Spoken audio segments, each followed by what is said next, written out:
नमस्कार दोस्तों। रामनवमी पर देश राममय हो जाता है।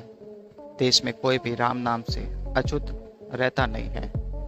राम हम सभी के जीवन में गहरे बैठे हैं। राम के राज्य और प्रशासन को प्रतिमान माना गया है। श्री राम रघुवंश के कुल के थे। इस वंश की जड़ें इक्ष्वाकु और विश्वान यानी कि सूर्य से जुड़ी रही है। राम के बाद लव और कुश ने इस वंश को आगे बढ़ाया। अब राम के वंशज कहाँ हैं? क्या वो आज भी है? वो लोग कौन हैं जो खुद को उनका राम का वंशज मानते हैं?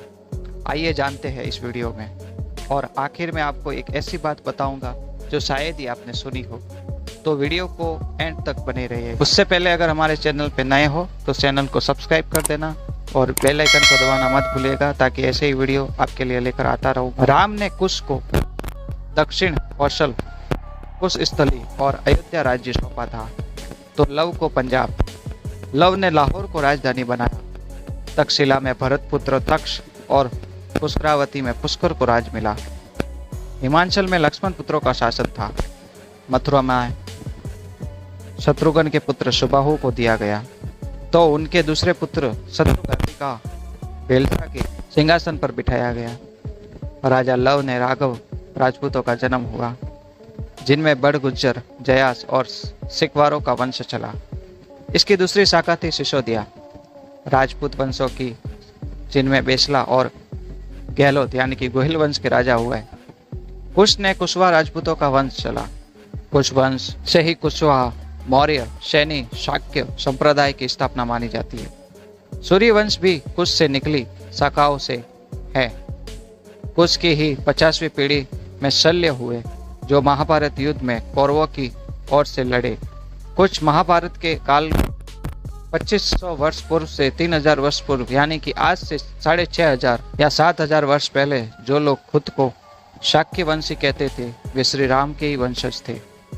जयपुर की सिटी पैलेस में पोथी खाने में यह रिकॉर्ड रखा गया है, जिसमें भगवान राम के पुत्र कुश की वंशावली में जयपुर के राज परिवार के नाम अंकित है। इसमें जयपुर के पूर्व राज परिवार के महाराजाओं के नाम हैं, जिसमें सिसोदिया, कछवा, बेसला, शाक्य राम के वंशज माना जाता है। वर्तमान में जो सिसोदिया, कुशवा यानी कि कछवा, मौर्य, शाक्य, बेसला यानी कि बेसला और गहलोत जो कि गोहिल आदि जो राजपूत वंश है, वो सभी प्रभु श्री राम के वंशज है। जयपुर राजघराना राम का वंशज है।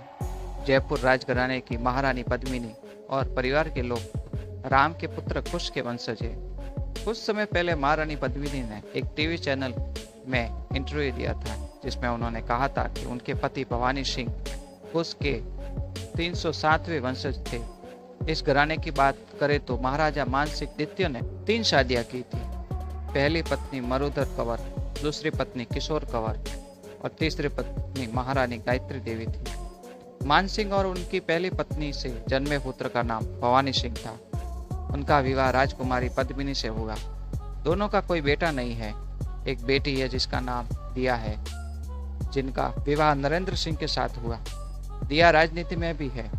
उनके 2 बेटे हैं, पद्मनाभ सिंह और लक्ष्यराज सिंह। जयपुर राजघराने ने पेश किया था सबूत अयोध्या में राम मंदिर को लेकर।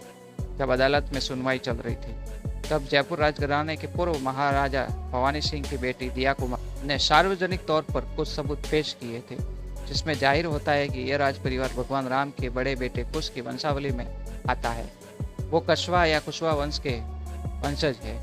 पूर्व राजकुमारी और राजस्थान के राजसमंद में मौजूदा भाजपा सांसद दिया कुमारी ने इसके कई सबूत दिए हैं। उन्होंने कहा है कि एक पत्रावली दिखाई, जिसमें भगवान श्री राम के वंशज के सभी पूर्वजों का नाम क्रम वाइज दर्ज है।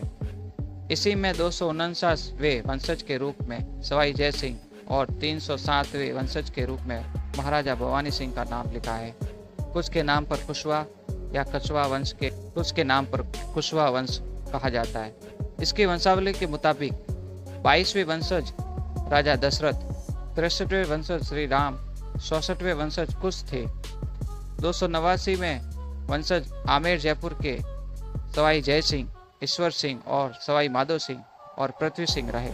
भवानी सिंह 307वें वंशज। सिटी पैलेस जयपुर के पोथी खाने में रखे 9 दस्तावेज और 2 नक्शे साबित करते हैं कि अयोध्या में अयोध्या के जयसिंहपुरा और राम जन्म स्थान सवाई जयसिंह द्वितीय के अधीन थे। प्रसिद्ध इतिहासकार आर नाथ की किताब the Jaisinghpura of Sawai Raja Jaisingh at Ayodhya a annex 2 के तहत मुताबिक अयोध्या के राम जन्म स्थल मंदिर पर जयपुर के कछवाहा वंश का अधिकार था। क्या ये जानकारी आपको पहले से पता थी? अगर नहीं पता थी तो हमारे कमेंट बॉक्स में कमेंट कीजिए और वीडियो को ज़्यादा से ज़्यादा शेयर कीजिए। और ऐसे ही वीडियो देखने के लिए अगर हमारे चैनल पर नए हो तो चैनल को सब्सक्राइब कर दीजिए। धन्यवाद। जय हिंद, जय भारत।